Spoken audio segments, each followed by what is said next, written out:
paling beruntung hidupnya di dunia ini adalah orang yang hidupnya tetap tersambung dengan Allah. Dia memperhatikan Allah, Allah pun memperhatikan dia.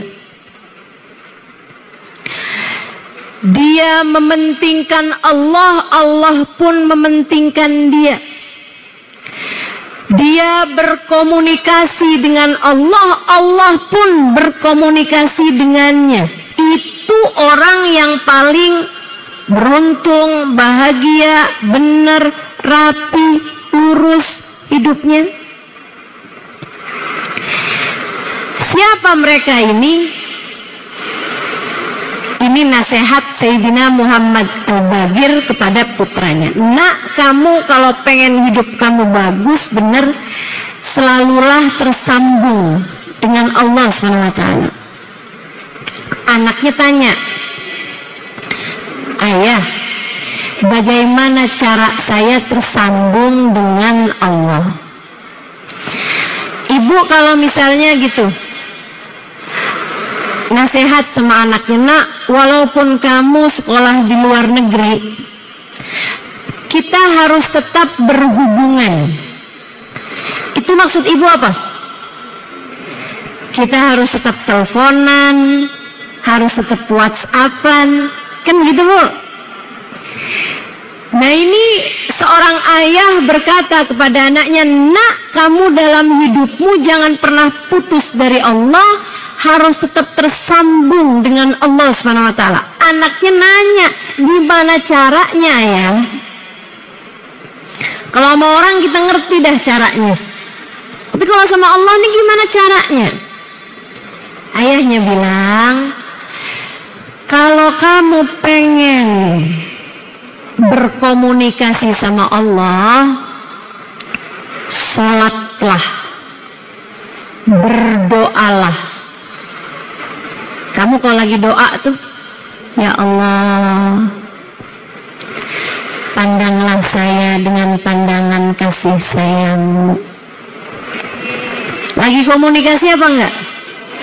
Komunikasi sama? Ya Allah, kasihanilah saya ya Allah, ampunilah dosa-dosa saya ya Allah. Kalau Engkau tidak mengampuni, tidak menyayangi saya, celaka saya ya Allah. Kan begitu? Itu kalau di bahasa Arab kan, Rabbana zalamna anfusana wa illam taghfir lana wa tarhamna lanakunanna minal khasirin.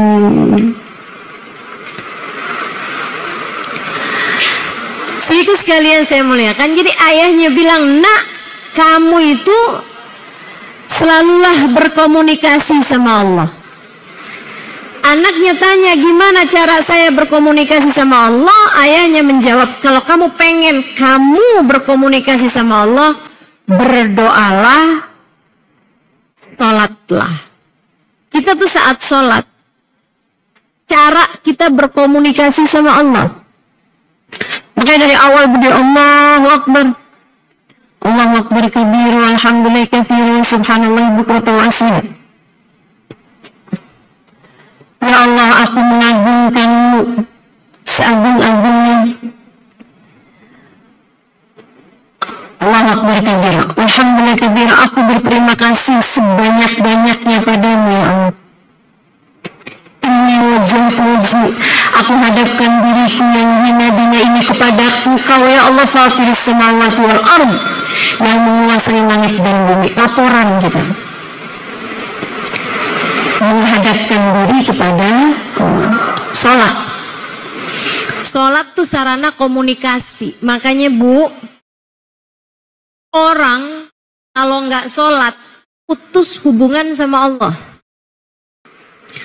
Orang kalau tetap jagain sholatnya, insya Allah seapa-apanya masih akan berkemungkinan jadi soleh, jadi solehah.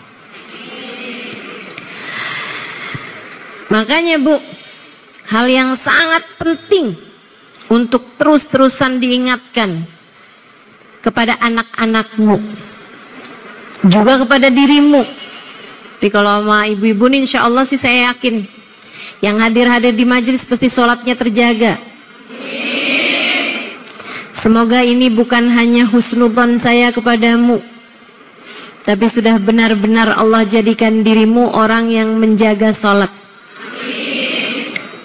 Sebab Nabi Muhammad menjadikan sholat itu tiangnya agama bagi diri kita. Siapa yang sholatnya benar, agamanya lurus, tegak. Siapa yang sholatnya rusak, agamanya juga akan rusak, akan hancur. Sedikit sekalian, kalau pesen sama anak, nggak usah banyak-banyak bu, ntar anak lupa. Ibu kalau pesen 2 aja. Nak, jangan tinggal sholat, jangan tinggal sholawat. Sebab orang kalau tinggal sholat putus hubungan sama Allah, kalau tinggal sholawat putus hubungan sama Rasulullah. Kita harus jaga hubungan kita sama Allah dengan sholat. Kita mesti jaga hubungan kita sama Nabi Muhammad dengan sholawat. Jangan tinggal sholat. Undangan tuh dari Allah sholat itu. Ada panggilannya kan, Allahu Akbar, Allahu Akbar. Panggilan. Diundang semua orang Islam. Tapi yang hadir hanya yang ditentukan untuk datang. Makanya sering saya sampaikan, Bu, sering saya sampaikan, ketika seseorang sholat, bukan hanya karena dia mau sholat, akan tetapi karena dia masih punya nilai di sisi Allah, sehingga Allah mengizinkannya untuk menghadap kepada Allah. Ketika orang nggak sholat, ketika orang meninggalkan sholatnya, bukan karena dia nggak mau sholat, bukan hanya karena dia nggak mau sholat, aku nggak mau sholat males, aku nggak mau sholat berat, aku nggak sholat nih ya, tapi aku tetap baik. Ini aneh nih kalau ada orang ngomong kayak begitu. Dia tuh orangnya nggak sholat tapi dia baik. Baik versi siapa? Baik menurut siapa?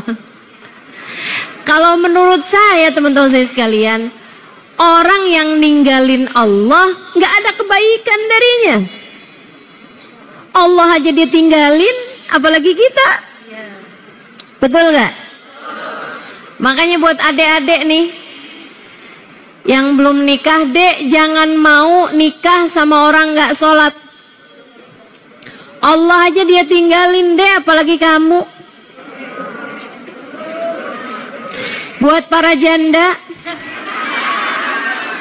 kalau kamu dilamar sama laki-laki nggak sholat, jangan hanya kamu lihat, ih mobilnya bagus, ih rumahnya besar, terus kamu terima lamarannya. Orang kalau ninggal sholat, Allah aja dia tinggalin, apalagi kamu. Kamu jangan bilang, tapi dia bilang dia tak mampu hidup tanpa saya.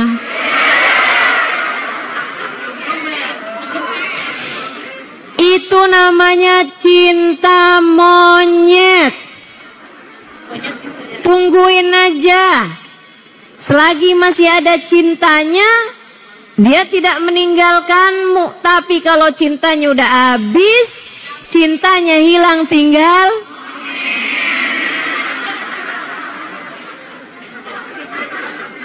dari yang asalnya kamu dicintai, gantian kamu dimonyet-monyetin sama dia. Jangan mau nikah sama orang nggak sholat. Ustazah udah terlanjur suami saya nggak sholat.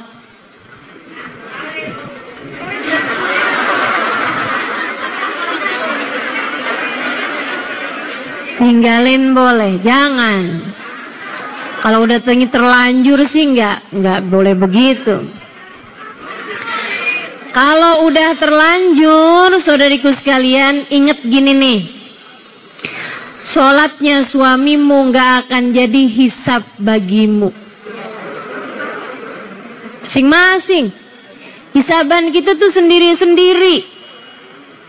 Istri dihisab atas perbuatannya kepada suami.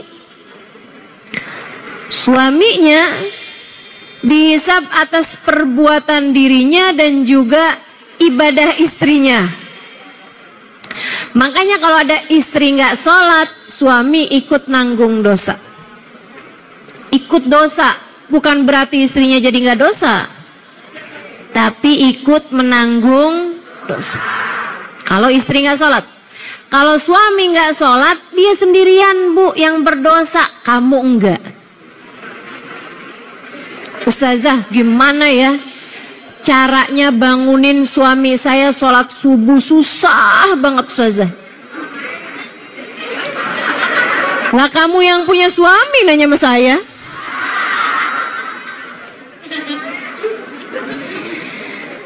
Boleh nggak Ustazah saya siram air? Untung yang jadi Ustazah bukan kamu. Kalau ada suami nggak bangun-bangun juga nih buat sholat subuh, apa yang mesti kita lakukan?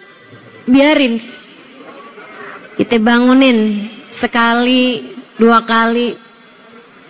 Tapi kalau dia nggak sholat juga, tinggalin, sholatlah kamu. Kamu sholat, dia nggak sholat.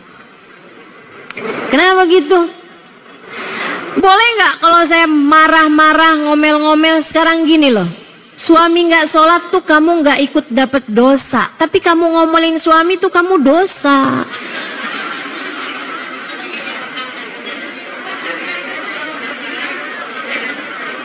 Suami nggak sholat kamu nggak dosa, tapi kalau kamu siram air ke suami kamu dosa. Ngapain mengerjakan sesuatu yang membuatmu berdosa untuk resiko yang kamu nggak dosa? Terus dibiarin aja gitu Ustazah, doain. Kalau kamu punya suami nggak sholat, apalagi anak-anak kamu udah besar-besar, doain, kesian. Bu, saya sih ngelihat orang nggak sholat tuh kesian. Kapan lagi ada waktunya kita berbisik lirih ke bumi dan suara kita didengar sampai ke arsy? Kapan lagi kita bisa merasa dekat, lekat dengan pencipta kita lebih daripada saat kita sholat? Nabi Muhammad sampai bilang, Aqrab ma yakunul abad min rabbihi fahuwa sajid fa'akthiru fiha du'a faqamin an yustajabalah. Tempat terdekat seorang hamba dengan Allah Tuhannya adalah saat dia sujud. Maka berdoalah di saat sujudmu, sangat mungkin doamu diijabah oleh Allah Ta'ala. Maka belajar buat lebih menjaga sholat kita. Insya sholat, jika kamu ingin berbicara dengan Allah, sholatlah, berdoalah. Orang yang bagus sholatnya bakalan bagus hidupnya. Saya nggak lagi doa, gak usah diaminkan. Saya cuma mau bilang, orang kalau sholatnya bagus, hidupnya bakalan bagus. Amin lagi.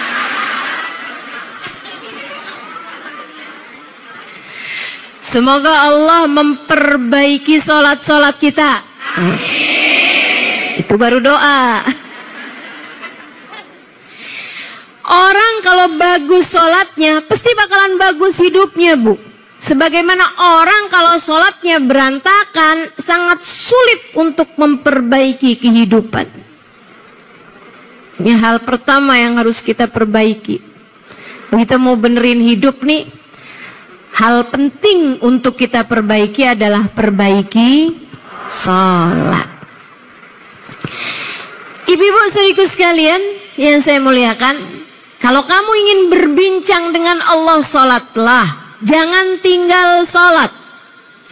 Sampai ketika datang seseorang, dia mengadu kepada Nabi Muhammad, "Ya Rasulullah, inna jariyati sarakat mali." Saya punya budak wahai Rasul, perempuan.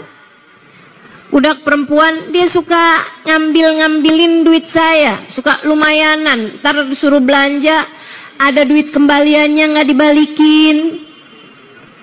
Ini dia ngaduin budaknya ya. Kalau sekarang suami-suami ini kalau ngaduin istrinya pada begitu.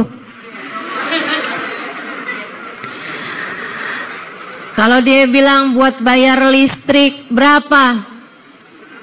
Sebenarnya 300 dinaikin jadi 500. Itu bayar listrik apa top up?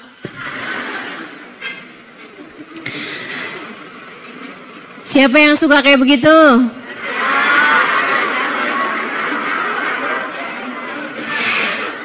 Inna jariyati sarakat mali, wahai Rasul. Kata Nabi ini, Ustazah kalau kayak gitu boleh apa nggak boleh sih? Ya nggak boleh kalau bohong. Jadi kamu mesti bener aja, mesti yang bener, yang jujur. Biar yang kamu dapet tuh halal. Gitu kan? Bayar listrik berapa? Sebenarnya 300, tapi kamu bayar melalui saya, ada biaya admin.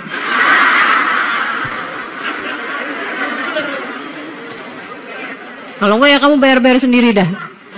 Oh, dia repot kan nyuruh kita bayar, ada biaya tambahannya. Saudara sekalian, dia bilang budak saya nih Rasul suka ngambilan duit saya yang kecil-kecil suka diambilin gitu sama dia. Nabi nanya, "Ahiyatu sholli?" Dia sholat apa nggak sholat? "Sholli ya Rasulullah." Ahiyatu sholli. Dia sholat, nggak tinggal sholatnya. Kata Nabi Muhammad, "Salatuhu satanhahu anil fahsya'i wal munkar."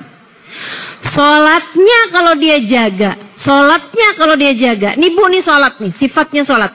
Walaupun khusyuknya kurang, tapi asal jaga aja. Tiap waktu sholat dia sholat, tiap waktu sholat dia sholat, tiap waktu sholat dia sholat. Apalagi kalau dia jaga sholatnya dengan berjamaah. Allah bilang, "Inna sholata tanha anil fahsya'i wal munkar." Sungguhnya sholat akan menjaga seseorang. Sungguhnya sholat akan menjaga seseorang dari kemungkaran dan dari perbuatan-perbuatan dosa. Sholat akan menjaga seseorang, mencegah seseorang dari perbuatan-perbuatan dosa.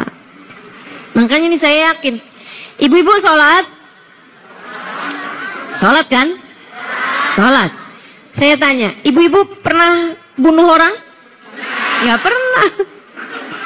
Sholatmu mencegahmu dari membunuh.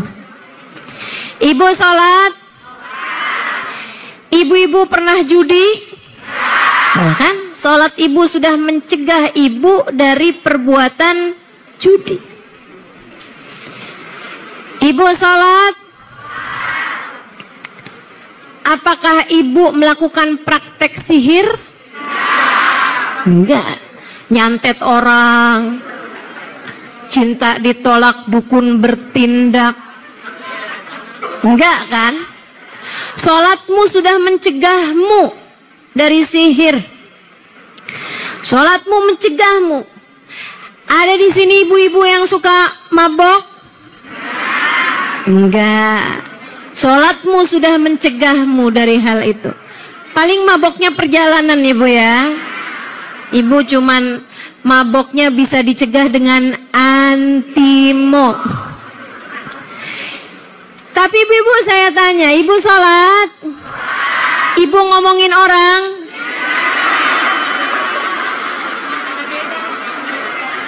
Ibu sholat? Ibu pernah bohong? Sholatmu sudah mencegahmu dari dosa-dosa besar, tapi ternyata sholatmu belum bisa mencegah dari perbuatan dosa-dosa. Gitu. Terus gimana dong Ustazah kalau kayak gitu? Dibenerin lagi sholatnya, dirapikan lagi sholatnya, sholatmu akan mencegahmu dari berbagai macam perbuatan-perbuatan dosa. Semakin bagus sholatnya, pasti akan semakin bagus hidup seseorang. Sholatnya udah tambah rapi, lama-lama nggak bisa bohong. Sholatnya tambah lebih rapi, lama-lama nggak bisa marah-marah, ngomel-ngomel sama suami. Sholatnya tambah rapi, lama-lama nggak bisa marah-marahin anak. Tuh sholatnya sudah mampu mencegah seseorang. Ibu-ibu, teman-teman sekalian, sang ayah berkata lagi, kalau kamu kepengen kamu berbincang sama Allah, sholatlah, berdoalah. Kalau kamu kepengen Allah yang berbincang denganmu, bukalah Al-Quran. Bacalah Al-Quran, di sana terdapat jawaban Allah, firman Allah yang tertuju kepadamu. Tapi memang Quran itu dibaca, difahami hanya oleh orang yang mengerti ilmunya. Quran itu kayak lautan. Lautan tuh tuh bisa dinikmati siapapun, tapi jangan main-main. Kalau kamu bisa berenang, bolehlah kamu jadi nelayan. Ya kan begitu? Kalau kamu bahkan gak bisa berenang, mau jadi nelayan, ya tenggelam. Kalau kamu cuman bisa berenang aja, jangan jadi penyelam. Sebab penyelam perlu skill yang lebih besar, tahan nafas dan lain sebagainya. Ada ilmunya. Buat bisa dapetin ikan, kamu bisa jadi nelayan. Tapi buat bisa dapetin mutiara di dasar lautan, kamu harus menjadi seorang penyelam. Kalau kamu bahkan gak ngerti caranya menyelam, kamu gak ngerti caranya berenang, jangan coba-coba jadi penyelam atau bahkan sekedar jadi nelayan.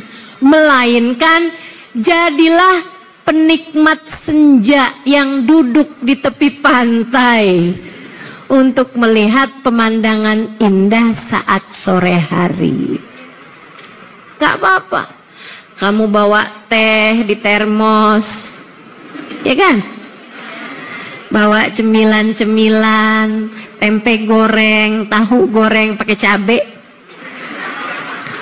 Duduk di tepi pantai, liatin matahari kembali ke peraduan. Cantik sekali. Al-Quran tuh persis kayak lautan. Yang gak ngerti ilmunya jangan coba-coba mentafsirkan Al-Quran, apalagi mengajarkannya. Kamu gak paham, jangan coba-coba melakukan itu. Ustazah, saya mah ngajarin ngaji buat anak-anak kecil, ya udah cukup gitu aja. Gak usah coba tafsirin Quran. Sari tilawahnya doang, Ustazah dibaca doang. Ya kalau dibaca doang mah gak apa-apa. Tapi kalau kau berusaha menerangkan, takutnya malah justru jadi salah-salah. Ada ilmunya, Bu. Lebih rumit daripada ilmu menyelami lautan. Panjang masanya. Saya belajar ilmu Al-Quran lebih dari 12 tahun. Segitunya ibu-ibu saudaraku sekalian, tidak gampang untuk menerangkan Al-Quran, melainkan dengan kita mempelajarinya lebih dulu, menyampaikan tafsir dari para ulama-ulama yang memang sudah menyampaikan tafsirnya di dalam kitab-kitab mereka. Gitu. Tapi Al-Quran memang berisi banyak sekali ilmu pengetahuan, termasuk tentang kita perempuan. Makanya beberapa waktu yang lalu saya buat kajian bersama teman-teman dari Jepang, kalau saya nggak salah ingat. Mereka ada satu pertanyaan, Ustazah, ada beberapa orang mengatakan bahwa Al-Quran itu sudah tidak relevan untuk di zaman sekarang ini. Apa pandangan Ustazah tentang hal itu?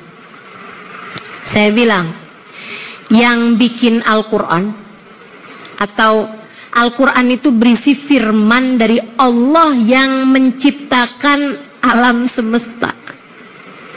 Selagi alam semesta ini masih berada dalam kendali Allah, Al-Quran akan selalu pas dengan penghuninya, sebab yang menurunkan Al-Quran dialah pula yang menciptakan umat manusia dan segala zaman. Betul nggak? Kamu ciptaan siapa? Anakmu ciptaan siapa?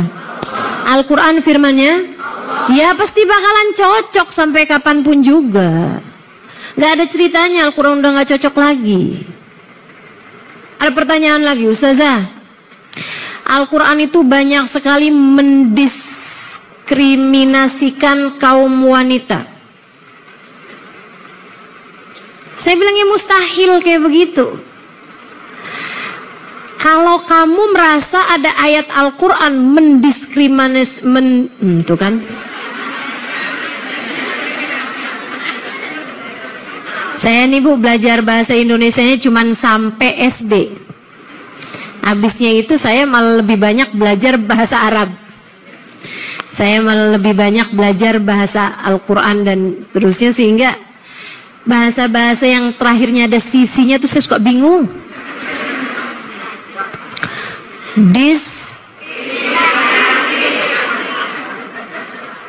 Kayak deket gak sih sama demokrasi, koalisi?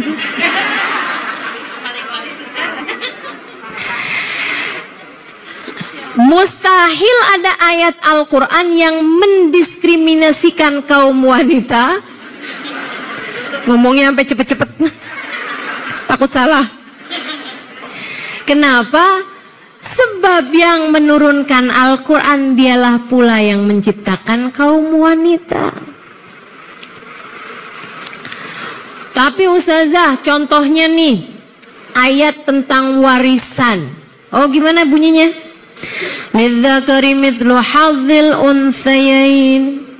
Buat laki-laki 2 kali jatahnya perempuan. Oh iya betul. Kenapa tuh Ustazah? Kayaknya nggak adil gitu buat perempuan. Sebab Allah ingin laki-laki bertanggung jawab. Ini zaman sekarang banyak banget Bu, bapak-bapak tidak bertanggung jawab. Betul? Allah tidak mau itu terjadi. Bapak-bapak itu, para suami, biarkan tetap bertanggung jawab terhadap nafkah istri dan anak-anaknya. Makanya sama Allah dikasih. Memang ibu-ibu secara kekuatan badan, secara kekuatan akal pikiran, tuh laki-laki biasanya memang dikasih lebih sama Allah Subhanahu wa taala. Nih ibu-ibu nih yang emansipasi, lagi nih. Emansipasi wanita gitu kan. Emang ibu mau angkat galon? Emang ibu mau ngangkat beras 50 kilo? Oh enggak gitu kan. Emang ibu mau tuh benerin genteng waktu bocor? Kita akan suruh orang laki-laki. Dan memang mereka memang punya kelebihan-kelebihan daripada kaum wanita dalam hal kekuatan fisik dan lain sebagainya. Saya bilang, kamu gak baca tuh dalam Al-Quran, berisi banyak sekali ayat-ayat yang mengatakan tentang bagaimana seharusnya laki-laki berbuat baik pada kaum perempuan. Nih Bu nih, saya kalau baca Al-Quran, saya suka kegeeran gitu. Ya Allah, Allah baik banget ya. Ada ayat saya baca gini. A'udzubillahi minasyaitonirrajim. Wa'ashiruhunna bil ma'ruf. Wa'ashiruhunna bil ma'ruf. Berbuat baiklah kalian kepada istri kalian. Pergaulilah istri kalian dengan baik. Yang baik-baik sama istri. Bu, itu saya dengernya kayak permintaan bapak saya kepada suami saya. Betul nggak? Yang baik ya sama istrinya. Awas loh, yang baik sama istrinya. Betul apa enggak? Terus Allah tambahin lagi, wa in karihtumuhunna fa'asa an takrahu syai'a wa yaj'alullah. Kurang baik apa Allah, Bu, sama kita kaum perempuan? Sampai Allah pesan sama para suami-suami kita yang baik sama kita. Tapi saya nggak seneng sama dia ya Allah. Tapi saya terlanjur terjebak hidup bersamanya. Jangan. Wa in karihtumuhunna, jika bahkan kamu nggak demen sama dia sekalipun, nggak seneng sama dia sekalipun, benci sekalipun sama dia, tetaplah berbuat baik padanya. Asa an takrahu syai'a wa yaj'alullahu fihi khairan katsira. Seringkali kamu paksain berbuat baik padanya, Allah akan kasih kepadamu kebaikan yang sangat banyak. Itu kayak bapaknya seorang perempuan yang sangat sayang, gitu ya, bilang sama mertuanya, udah deh nak, yang baik-baik aja sama anak saya, sama istri kamu. Tapi saya nggak demen pak sama dia. Udah tenang, nggak apa-apa, kamu tetap baik aja deh. Nanti ya urusan rezeki kamu akan saya urusin. Nanti ya perusahaan tuh akan saya kasih nama kamu. Nanti ya mobil kamu akan saya kasih. Nanti ya kamu akan saya.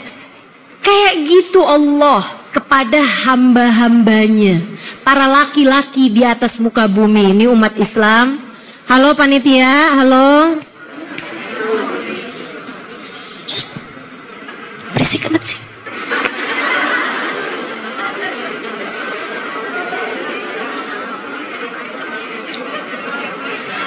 Ini yang ribut malah panitianya ya Bu ya.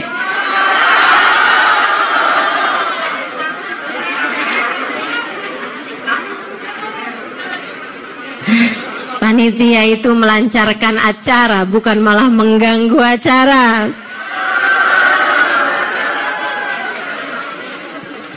Ayo bismillah. Bismillah. Karena kalau berbicara ini perlu konsentrasi, dan bicara itu, konsentrasi itu perlu ketenangan. Tolong bantu saya. Teman-teman sekalian yang saya muliakan, jadi kalau kita membacanya dengan penuh ilmu, kita akan mendapati bahwa ayat Al-Quran penuh berisi dengan cinta kasih Allah kepada hamba-hambanya. Kalau kamu ingin berbicara dengan Allah, bacalah, sholatlah dan berdoalah. Kalau kamu kepengen Allah yang berbicara kepadamu, bacalah Al-Quran. Tapi kita tidak bisa memahami Al-Quran, kita tidak bisa mengerjakan sholat kecuali dengan ada yang mengajarkannya. Untuk itulah kita perlu tali kedua untuk bisa menyampaikan kita kepada Allah, yaitu baginda kita Nabi besar Muhammad. Dari mana kita ngerti sholat kalau bukan dari Nabi Muhammad? Dari mana kita ngerti caranya berdoa kalau nggak diajarin sama Nabi Muhammad? Makanya Bu, ketika ada orang lagi sakit banget, ditengokin sama Nabi Muhammad, terus dia bilang, Rasul doain dong saya biar cepet mati. Sama Nabi Muhammad bilang, jangan begitu. Kamu kalau harus berdoa karena nggak tahan lagi sama sakit, mudah dalam keadaan husnul, perlu diajarin sama Nabi kita Muhammad alaihissalam. Itu sebabnya Bu, orang tuh yang paling bener hidupnya yang paling dekat sama Nabi Muhammad. Karena Nabi tuh udah ngajarin semua-muanya. Dan ini ajaran agama Islam. Ibu-ibu sekalian, nggak ada yang lebih indah daripada itu. Nabi ngajarin kita bukan hanya tentang cara menjalani kehidupan, cara berbuat baik, cara bersedekah, cara sholat, sampai cara potong kuku diajarin sama Nabi Muhammad. Ibu udah tahu? Kalau ibu bilang tahu, diamalin apa enggak? Kalau ibu bilang enggak tahu, kemana aja dari dulu-dulu? Ibu kalau potong kuku tuh Bu, mulai dari tangan kanan, telunjuk, habis itu ke tengah, habis itu ke jari manis, habis itu ke kelingking, habis itu ke jempol. Nah, habisnya itu begini nih, secara berurutan, yaitu dari kelingking ke jari manis, ke jari tengah, ke jari telunjuk, ke jempol. Atau cara yang kedua, telunjuk tadi tuh kanan, tengah, jari manis, jari kelingking, jempolnya entaran. Kesini dulu nih, ke kelingking, ya dari kelingking tadi tuh ke kelingking gitu ya. Terus sampai ke jempol, baru abisnya jempol ditutup lagi pakai jempol. Kayak orang lagi bikin lingkaran. Diajarin sama Nabi Muhammad SAW. Terus diajarin lagi sama Nabi. Kalau potong kuku tuh jangan gegarukan, jangan makan sebelum cuci tangan. Sampai segitunya Nabi Muhammad SAW ngajarin. Segala macam hal diajarin sama Nabi Bu. Sampai urusan kalau kamu udah bikin kopi, tahu-tahu ada lalat hidup nih, nying, jelek, masuk ke dalam kopimu. Sementara kamu mau bikin lagi kopinya udah kehabisan, Ibu ya, atau gulanya yang habis, ya udah sayang banget nih. Si lalatnya juga ternyata belum mati, misalnya gitu kan. Nah gimana nih caranya nih? Jangan kamu ambil lalatnya kemudian kamu buang gitu aja. Jangan, kata Nabi Muhammad, tenggelemin di sayap satunya. Coba nih, memastikan kepadamu betapa beliau adalah Rasul utusan Allah Subhanahu wa ta'ala yang telah mengajarkan kepada kita segala macam hal dalam kehidupan. Ajaran yang sangat indah. Sampai diajarin kalau lalat masuk dalam minuman kamu, kata Nabi Muhammad, kalau kamu mau tetap meminumnya boleh, tapi tenggelemin dulu sayap satunya. Dia masuk pasti dengan satu sayap, ibu-ibu sekalian. Kata Nabi, fa inna fi ihda janahaihi da wa fil akhar dawa. Tenggelamin di sayap satunya lagi. Set, tenggelamin, habis itu buang. Jangan kemudian kamu camil. Sayang nih masih ada sisa kopinya, jangan buang ya. Habis itu boleh tuh kamu minum airnya, silahkan diminum airnya, nggak akan berbahaya. Sebab kata Nabi, di salah satu sayapnya ada penyakit, salah satu sayapnya ada obatnya. Diselidikin Bu, ini kan zaman sekarang kan laboratorium udah canggih-canggih. Ternyata dua-duanya ada racun, dua-duanya ada penyakit, nggak ada obatnya. Tapi Nabi Muhammad bilangnya kayak begitu. Mereka pun mencobanya di minuman. Ternyata subhanallah, subhanallah, racun yang satu menyembuhkan racun yang lainnya. Nabi kalau ngomong gak akan pernah salah. Sebab semua ucapan Nabi Muhammad adalah wahyu dari Allah. Karenanya Bu, orang kalau hidupnya pengen bener nih mesti terhubung terus sama Allah. Nah buat terhubung sama Allah kita mesti ngikutin jalannya Nabi besar Muhammad. Ikutin sunnah-sunnahnya Nabi, cara hidupnya Nabi, cara bicaranya Nabi, cara makannya Nabi, cara tidurnya Nabi. Bener semua tuh. Bener semua. Orang kalau ngikutin jalan hidup Nabi, ya Allah Bu, hidupnya terarah, hidupnya bagus. Tapi kan sunnah Nabi banyak ustazah. Sunnah Nabi kan besar-besar. Saya putus asa buat ngikutin sunnah-sunnahnya Nabi Muhammad. Jangankan kita, ulama-ulama besar sekalipun mustahil bisa mengikuti 100% sunnahnya Nabi Muhammad. Mustahil. Gak ada orang bisa hidup kayak cara hidupnya Nabi Muhammad 100% tuh gak ada Bu. Sebaik apapun orang itu, apalagi yang kayak kita nih Ibu. Nabi Muhammad sholat malam sampai bengkak telapak kakinya. Ibu, bengkak telapak kaki gara-gara apa? Asam urat, kolesterol. Boro-boro sholat malam sampai bengkak telapak kaki, tarawih aja ngitung rokaat mulu. Nyarinya masjid yang paling cepat, malah nyarinya masjid yang paling sedikit rokaatnya. Siapa tuh? Insyaallah.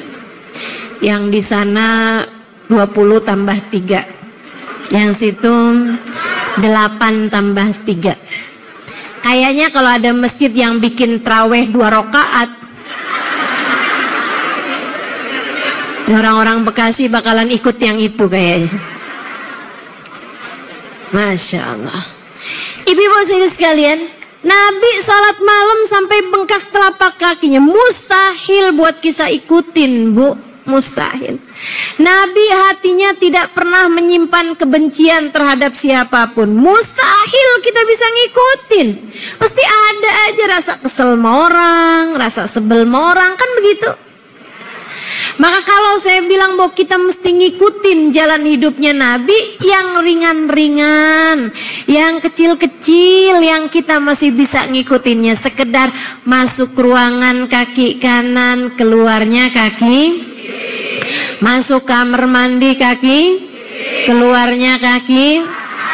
Kalau makan sambil duduk, pegang makanan dengan tangan, diawali dengan bismillah, diakhiri dengan hal-hal yang seperti ini nih, hal-hal kecil. Kayak tadi tuh yang saya sampaikan tentang cara potong kuku. Cara potong kuku mau kayak gimana juga kepotong semua Bu. Nah, daripada kamu potong kuku nggak dapat pahala, kan mendingan potong kuku pakai pahala. Enak sama-sama potong kukunya, sama-sama kukunya jadi pendeknya. Kenapa kita nggak mau dapat pahala? Cara minum, nah ini kebetulan saya haus. Pegang minuman pakai tangan, diawali dengan bismillahirrahmanirrahim.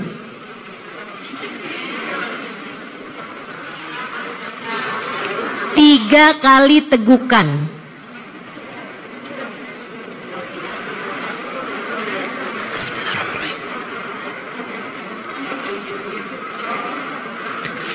Alhamdulillahilladzi ja'ala hadzal ma' azban furatan bifadlih wa lam yaj'alhu milhan ujajan bidunubina. Enggak hafal. Alhamdulillahilladzi ja'ala hadzal ma' azban furatan bifadlih wa lam yaj'alhu milhan ujajan bidunubina. Hafal, ya tahu saya. Kayaknya kalau urusannya ngajarin doa ini nih sampai maghrib nih.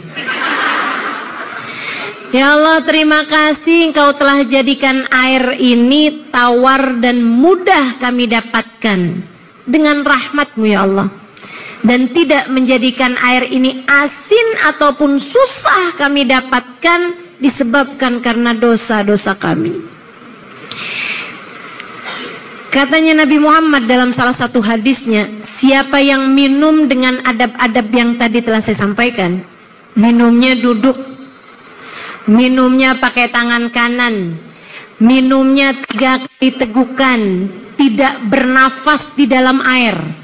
Jadi salah tuh kalau minum glok-glok-glok-glok, kan gitu kan? Kalau minumnya glok-glok kan nafas keluar masuk, itu nggak bagus. Minumnya 3 kali tegukan, tidak bernafas di dalam air. Setiap tegukan diawali dengan bismillah. Atau kalau mau panjang, bismillahirrahmanirrahim. Diakhiri dengan doa seperti yang tadi. Doanya harus yang seperti yang tadi. Ustazah cukup kalau doanya baca alhamdulillah doang? Boleh aja, tapi nggak dapat fadilah yang akan saya sampaikan. Siapa yang minum dengan adab-adab yang telah tadi saya sampaikan, diakhiri dengan doa yang tadi telah saya sampaikan, saudara sekalian, kata Nabi Muhammad, Allah tidak akan mentakdirkan dirimu berbuat dosa selagi air tersebut ada dalam badanmu. Selama kamu minum, dosa berguguran dari dirimu. Selama air itu ada dalam tubuhmu, kamu tidak akan ditakdirkan berbuat dosa. Enak bener jadi orang Islam. Ustazah, kok saya baru tahu ya ilmu ini? Nah, kamu nggak ngaji. Ngaji dong. Kalau ngaji diajarin, kan begitu? Ngikutin ajarannya Nabi Muhammad, nggak ada yang pernah keliru, Bu. Enak semua, bagus semua. Ibu, saya ceritain. Saya ada dapetin hadisnya Nabi di masa saya sekolah dulu di Al-Anwar, Sarang, Rembang, Jawa Tengah. Saya mondok tempatnya Kiai Haji Maimun Zubair 3 tahun. Ada hadis yang berbunyi, saya mondok 12 tahun, Bu, di Darul Lughah wa Da'wah, Bangil, Pasuruan, tempatnya Habib Hasan Baharun, hampir 5 tahun. Habis itu di At-Tauhidiyah, Tegal, Jawa Tengah, tempatnya Kiai Haji Ahmad Saidi 1/2 tahun. Habis itu di Al-Anwar, Sarang, Rembang, tempatnya Kiai Haji Maimun Zubair 3 tahun. Habis itu Darul Zahra, Tarim, Hadramaut Yaman, tempatnya Habib Umar bin Hafid selama 4,5 tahun. Ibu-ibu sekalian, selama saya di Sarang 3 tahun, saya di awal-awal belajar dapat ada hadis diajarkan, bunyinya, man shallal fajr bi alam wa alam lam yusibhu dzakal yaum alam. Siapa yang sholat sunnah qobliyah subuh, namanya sholat sunnah fajar, sholat sunnah qobliyah subuh, sesudah adzan subuh, sebelum mengerjakan sholat fardu subuh, qobliyah subuh. Ibu boleh niat usolli sunnata qobliyatal subuh misalnya gitu, atau ibu bisa niat usolli sunnatal fajar rakaatain lillahi ta'ala. Kemudian dia membaca rakaat pertama alam nasyrah, rakaat kedua alam taro. Siapa yang sholat qobliyah subuh dengan membaca alam nasyrah rakaat pertama, alam taro rakaat yang kedua, lam yusibu dzalikal yaum alam, dia nggak akan terkena rasa sakit sepanjang hari tersebut. Panjang hari sampai maghrib, nggak bakalan sakit, nggak bakalan ngerasa sakit. Ibu-ibu sekalian, saya, Bu, ngamalin itu selama 3 tahun. Ibu-ibu sekalian, nggak pernah bolos sekolah karena sakit. Karena sesakit apapun saya di waktu malam, subuh saya sholat baca itu, paginya hilang sakit saya, terdatang lagi malam lagi. Siangnya tuh selalu aman dan gak ada sakitnya gitu. Subhanallah, kebenaran hadisnya Nabi Muhammad SAW. 3 tahun gak pernah cuti, gak pernah libur karena sakit, kecuali ketika saya sedang dalam keadaan menstruasi. Saya nggak bisa sholat qobliyah subuh dengan membaca alam nasyrah dan alam taro. Itu baginda kita Nabi besar Muhammad SAW ngajarin semuanya. Enak orang tuh kalau hidupnya dengan mengikuti sunnahnya Nabi. Ini saya mau ajarin nih, ibu-ibu pasti seneng nih, dengerin nih. Ada orang ngadu sama Nabi Muhammad Rasul, utang saya banyak, rezeki saya seret Rasul, saya mesti gimana dong Rasul? Usaha ini gagal, usaha itu gagal, seret mulu, susah hidup saya nih Rasulullah. Sama Nabi diajarin, Bu, idza dakhala baitak, kalau kamu masuk rumah, fasallim ala ahli, ucapkanlah salam terlebih dahulu. Ini tambah jarang nih sekarang. Orang masuk rumah masuk-masuk aja nih. Dulu sih awal-awal tuh zaman saya kecil kayak rata-rata gitu diajarin di sekolah-sekolah madrasah. Jadi kalau pulang dari sekolah tuh Assalamualaikum. Kan gitu tuh. Sekarang nggak tambah jarang orang masuk rumah baca ucap salam. Coba deh perhatiin deh. Perhatiin. Anak-anak zaman sekarang pada nggak diajarin kayaknya. Teman-teman sekalian saya muliakan, kata Nabi, kalau kamu masuk rumah ucap salam dulu. Assalamualaikum warahmatullahi wabarakatuh. Kemudian thumma surat al-ikhlas. Kemudian bacalah surat al-ikhlas. Ucap salam, kemudian baca surat al-ikhlas. Assalamualaikum, al-ikhlas, al-ikhlas. Enggak gitu. Salah. Akan tapi bismillahirrahmanirrahim. Qul huwallahu ahad, Allahus samad, lam yalid walam yulad walam yakul lahu kufuwan ahad. Berapa kali? Sekali aja. Kalau saya sekalian juga masuk baca al-ikhlas sama baca ayat kursi. Kenapa gitu? Diajarin juga sama Nabi, Bu. Kalau ibu suka panas dalam rumah, ngelihat suami bawaan pengen marah, ngelihat anak bawaan pengen ngomel, iya, cobain dah masuk rumah baca ayat kursi. Biar kenapa? Biar setannya nggak ikutan masuk. Tuh yang bikin panas rumah setan, Bu. Setan tuh terbuatnya dari api. Maka ibu-ibu jangan mau temenan sama setan. Setannya biar suruh di luar aja, nggak usah ikutan masuk. Caranya dengan tiap masuk rumah baca ayat. Jadi kalau ada anak masuk-masuk ngomel-ngomel, marah-marah gitu, bilangin anak keluar lagi. Masuk ucap salam baca ayat kursi. Cepetan. Ituin. Besokannya suami pulang-pulang marah-marah, keluar lagi.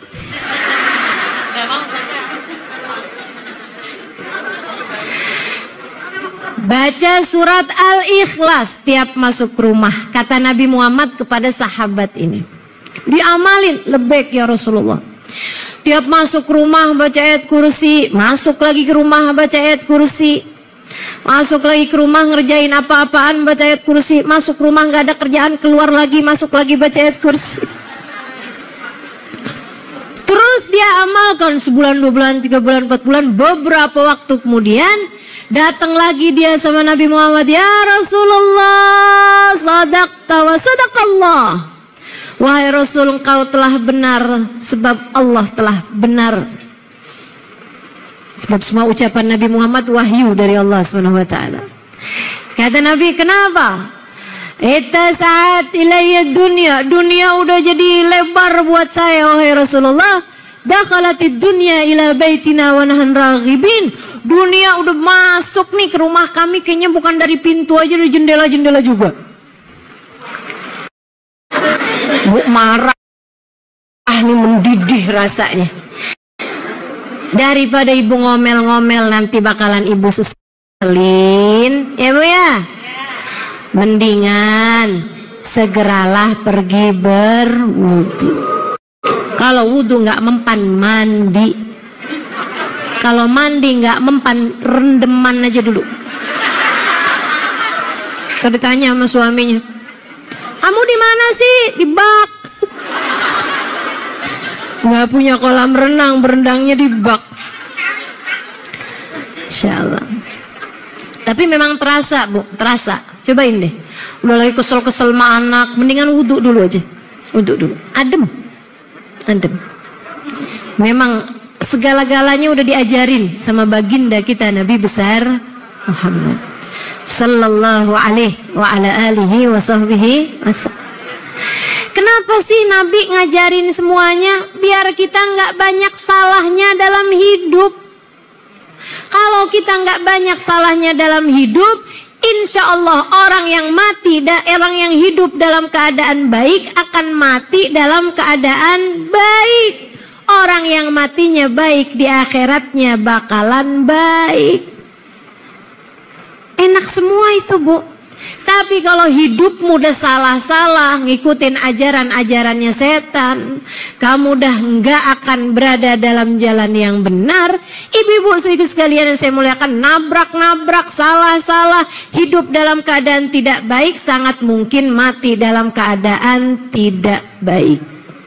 Kalau mati dalam keadaan tidak baik, dalam bahasa Arab istilahnya mati su'ul khotimah. Orang yang mati su'ul khotimah sangat sulit untuk mendapatkan kebaikan-kebaikan di akhirat.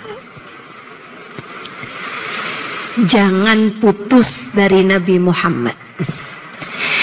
Ikutin jalan hidupnya Nabi Muhammad. Salah satu dari jalan hidupnya Nabi Muhammad yang gampang banget buat kita ikutin adalah senyum. Coba latihan senyum. Latihan senyum. Ibtisamak ala wajhi akhikal mu'min sadaqah. Senyummu di wajah seorang mukmin bernilai. Di wajah ya, bukan di depan kotak infak. Ada kotak infak jalan disenyumin aja. Ada sebelahnya, kok kamu nggak masukin apa-apa sih? Dia nggak tahu hadisnya Nabi. Apaan? Senyummu adalah sedekah. Jadi senyum doang sama kotak infak.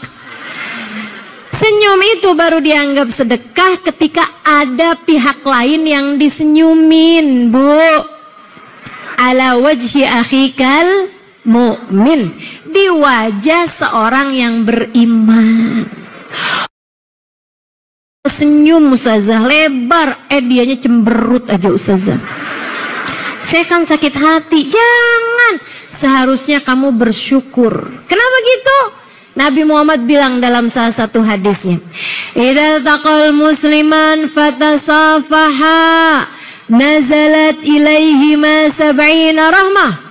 Apabila ada dua orang muslim, laki-laki sama laki-laki atau perempuan sama perempuan, bertemu, kemudian keduanya berjabat tangan, turun kepada keduanya 70 rahmat. Baginya gimana Rasul, seorang separuh apa gimana nih? Kata Nabi nggak gitu. Akan tetapi tis'ah wasittuna minha liman aktsaruhuma ibtisama, 69 rahmat diborong sama yang paling banyak senyum di antara keduanya. Jadi kalau kamu udah ketemu sama orang, salaman, kamu senyum, dia nggak senyum, yes, 69 saya borong semuanya. Enak bener jadi orang Islam. Enak. Kamu pengen dapat rahmat cuman begitu aja tuh. Ya Allah, ya Allah. Alhamdulillah. Segala-gala diajarin sama baginda kita Nabi besar Muhammad sallallahu alaihi wa alihi wasallam. Nah, Bu, sekarang masalahnya ustazah, kita kan nggak ketemu sama Nabi Muhammad. Oh ya, ada satu lagi. Kalau kamu pengen tetap terhubung sama Nabi Muhammad, cara yang keduanya selain dengan kamu mengikuti jalan hidupnya adalah dengan memperbanyak sholawat. Ini ya, ini judulnya nih, cara hidup bener. Orang kalau pengen hidupnya bener harus tersambung sama Allah. Cara tersambung dengan Allah adalah dengan terus berkomunikasi. Kalau kamu kepengen berbicara sama Allah, sholatlah, doalah. Kalau kamu kepengen Allah yang berbicara padamu, maka bacalah Al-Quran. Sekarang kita nggak bisa ngerti makna Quran, kita nggak bisa ngerti cara sholat, cara doa, kecuali dengan baginda kita Nabi besar Muhammad. Maka kamu harus terhubung dengan Sayyiduna Muhammad. Jangan putus. Gimana caranya? Ikuti jalannya, perbanyaklah sholawat padanya. Itu Bu, senjata menurut saya paling kuat. Kita manusia hidup kan pasti ada kesusahan-kesusahan.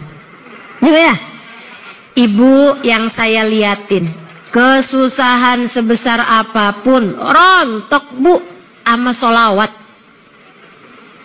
Udah deh, tenang banget. Kita nih enak banget jadi orang Islam.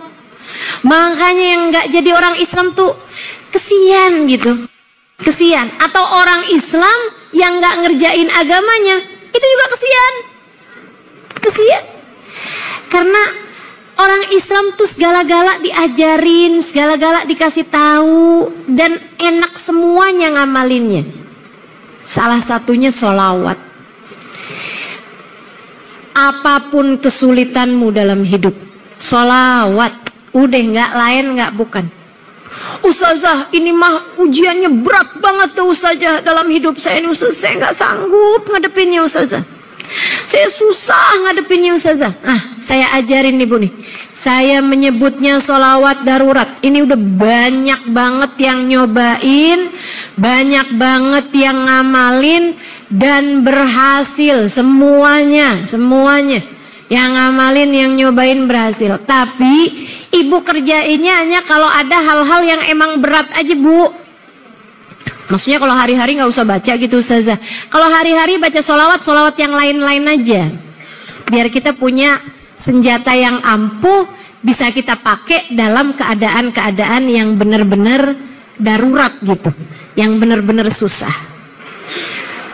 Ibu mau saya ajarin? Sholawatnya bunyinya gini nih Bu. Allahumma, ikutin deh. Allahumma salli wa sallim ala sayyidina Muhammadin qad daqat hilati adrikni ya Rasulullah. Saya ulangi. Allahumma salli ala sayyidina Muhammadin qad daqat hilati adrikni ya Rasulullah. Sekarang saya baca semuanya, ibu-ibu terus ngikutin ya. Allahumma salli ala sayyidina Muhammadin qad daqat hilati adrikni ya Rasulullah. Lagi. Allahumma salli ala sayyidina Muhammadin qad daqat hilati adrikni ya Rasulullah. Allahumma salli ala sayyidina Muhammadin qad daqat hilati adrikni ya Rasulullah. Pakai wasalim apa enggak Ustaz? Boleh, enggak juga apa-apa. Allahumma sholli ala sayyidina Muhammad qad daqat hilati, telah sempit jalanku. Ya Allah, sampaikanlah salawat salam kepada baginda kami Nabi Muhammad. Qad daqat hilati, qad qaf sama dal, daqat ba panjang, qaf sama ta. Qad daqat hilati adrikni ya Rasulullah. Qad qaf sama dal, daqat ba panjang terus qaf sama ta. Hilati ha ya lam ta ya, hilati. Adrikni ya Rasulullah. Adrikni alif dal ra kaf nun panjang ya. Adrikni ya Rasulullah. Artinya ya Allah, sampaikanlah salawat salammu kepada baginda kami Nabi Muhammad.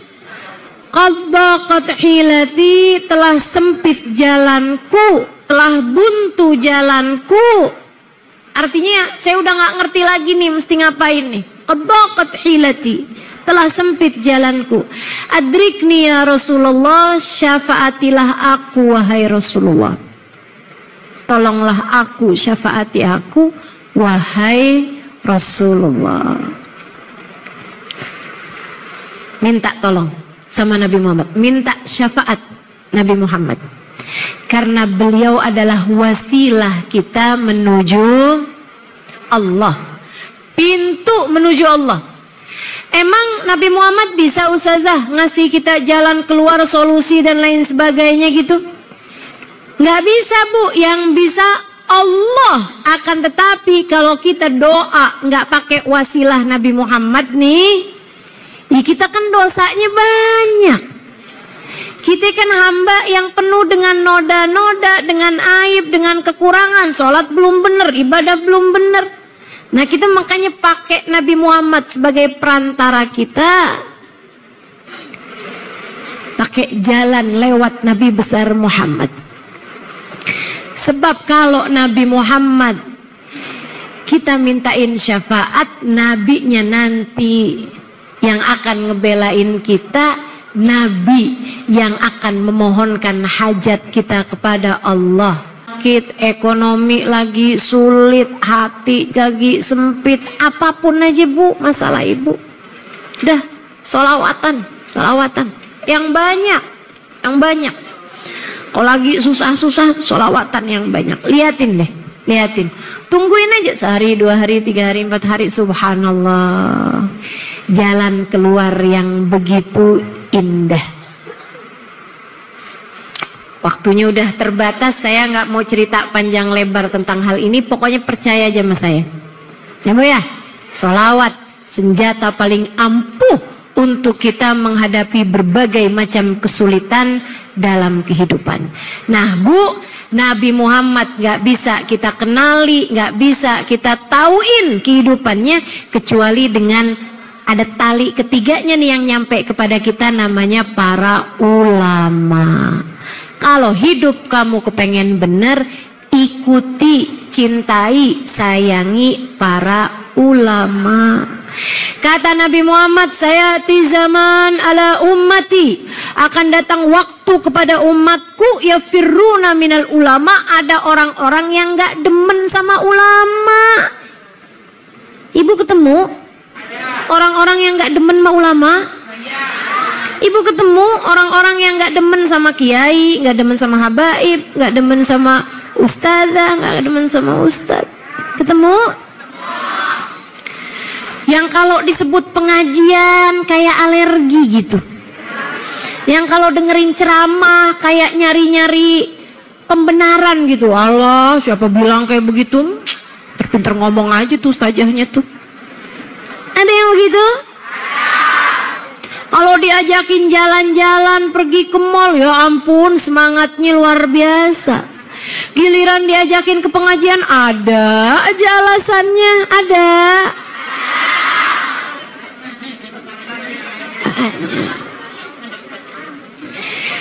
Kata Nabi Muhammad, akan ada tuh waktunya umatku ini ada orang-orang gak demen sama para ulama.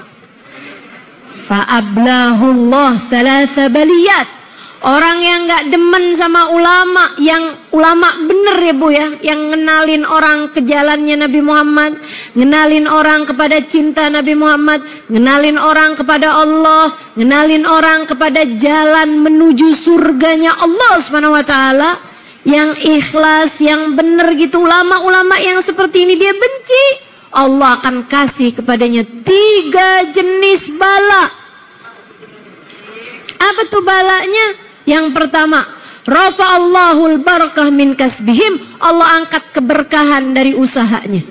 Duitnya banyak Bu, tapi kurang aja. Duitnya banyak, tapi hidupnya gak pernah senang. Kurang aja rasanya. Sampai yang haram-haram aja dia mau. Bu, gara-garanya karena gak cinta sama ulama. Kalau kamu ngerasa usahanya tuh ada, tapi kok duitnya kayak nggak ada, coba inget-ingetin, udah cinta apa belum sama ulama? Kok kayaknya usaha nggak ada berkah-berkahnya ya? Tiap hari kerja, keringetan, banting tulang, semuanya udah dikerjain, tapi kayak duitnya kayak nggak ada aja gitu. Kayak buat ini nggak bisa, buat sedekah nggak bisa, buat itu nggak bisa gitu. Kayaknya duitnya tuh kepake buat hal-hal yang nggak enak aja gitu. Nabrak orang, akhirnya bayar ganti rugi. Yang begini-beginian nih. Saudariku sekalian, kenapa saya punya usaha, hasilnya banyak, tapi kayak nggak ada keberkahan? Coba lihatlah cara hidupmu. Mungkin dalam hatimu kamu benci terhadap para ulama. Hati-hati, hidupnya bakalan jauh dari berkah. Itu yang pertama. Yang kedua, fawallahu Allah waliyan zaliman. Orang kalau benci sama ulama, ibu-ibu sekalian, Allah akan berikan padanya pemimpin yang zalim. Pemimpin yang zalim tuh bu, nggak harus presiden, nggak harus gubernur, nggak harus bupati, nggak harus wali kota, nggak harus camat, nggak harus lurah. Ibu-ibu sekalian, pemimpin yang zalim bisa jadi suami. Pemimpin yang zalim bisa jadi atasan di pekerjaan. Pemimpin yang zalim, orang yang menguasai kehidupan kita, tapi dia zalim pada Allah Subhanahu Wa Taala. Kan gak enak banget ya bu ya. Punya suami galak banget, punya suami pelit banget. Enak apa gak enak? Nah, coba liatin. Mungkin kamu gak cinta sama para ulama. Bawaan ngomongin mulu, ada ustadz diomongin, ada ustadzah diomongin. Nggak demen sama para ulama. Kalau yang hadir di sini sih aman. Orang kalau cinta sama ulama ya tinggal dibalik aja. Orang kalau cinta sama ulama, Allah bakal beri keberkahan dalam kehidupannya. Dan yang kedua, Allah akan jadikan orang-orang di sekelilingnya menyayangi dia. Yang terakhir paling mengerikan katanya Nabi Muhammad, orang kalau benci sama para ulama, Allah akan angkat iman dari dalam hatinya di saat ajal datang menjemputnya, hingga dia mati dengan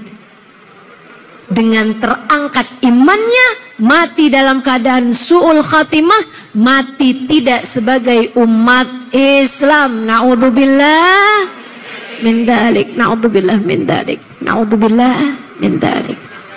Udah banyak banget bu pengalamannya, udah banyak bener ajaran-ajarannya ini. Ibu-ibu sekalian, dulu ada seorang anak pulang madrasah. Ditanyain sama bapaknya, gimana nak? Pulang dari sekolahan nih? Oh, tadi Pak sama guru diajarin, sama ustadznya diajarin. Diajarin apa? Diajarin buat bersiwak sebelum wudhu, pakai kayu siwak tuh buat gosok gigi tuh belum wudhu. Sama diajarin pakai kayu siwak sebelum sholat. Ah, coba lihat-lihat. Diambil metu bapaknya nggak senang sama ulama, nggak senang sama ilmu agama. Apaan nih kayak beginian? Nih mah buat ngelempar anjing. Lempar siwaknya tuh, kayu siwaknya tuh dilemparin sama dia keluar. Apaan beginian? Nih mah buat lempar anjing nih nak, kayak gitu.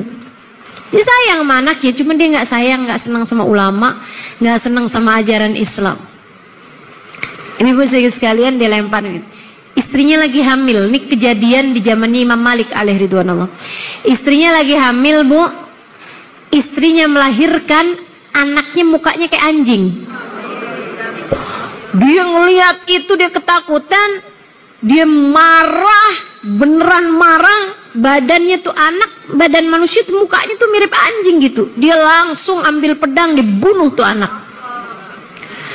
Abisnya itu dia ngerasa putus asa, dia ngerasa benci sama dirinya sendiri. Tuh pedang yang sudah belepotan dengan darah anaknya dipakai buat menusuk dirinya sendiri. Dia pun mati dalam keadaan seperti itu. Kenapa bisa kayak begitu tuh bu? Karena benci sama para ulama, benci sama ajaran Islam gitu. Di zamannya Imam Abu Hanifah juga gitu. Ada orang benci banget sama Imam Abu Hanifah, sampai dia menjuluki Imam Abu Hanifah dengan panggilan Imam Abu Jifah, bangkai, si bapak bangkai. Kamu ngaji? Oh, sama siapa? Sama Imam Abu Hanifah. Oh, sama bangkai itu tuh, gitu. Kampungnya dia tuh orang pada ngaji sama Imam Abu Hanifah. Bu, dia meninggal dunia. Waktu dia meninggal dunia, jenazahnya bau banget, kayak baunya bangkai keciuman sampai ke kampung-kampung sebelah. Semua orang pada nanya hari itu, ada bangkai apaan sini, ada bangkai apa sini?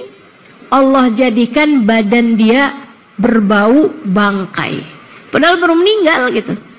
Kenapa tuh kayak begitu? Karena dia tidak cinta sama ulama, karena dia benci sama Imam Abu Hanifah yang adalah seorang ulama yang soleh. Nah, nih udah saya kasih tahu caranya hidup bener.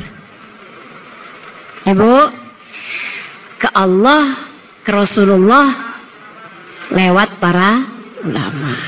Kita lewat para ulama buat kenal Rasulullah, buat kenal Allah. Kita lewat Rasulullah untuk bisa disayang-sayang sama Allah.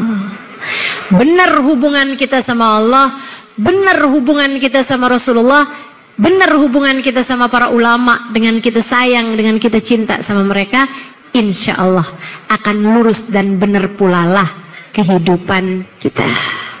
Sehingga kalau kita hidupnya lurus, kita mati dalam keadaan lurus, kita mati dengan berbekal iman, kita mati dengan membawa Islam, kita mati dengan membawa cinta kepada Allah, kepada Rasulullah, kepada para ulama dan orang-orang saleh, sehingga di hari akhirat nanti Allah perkenankan kita untuk berjumpa dengan Allah sedangkan Allah ridha kepada kita.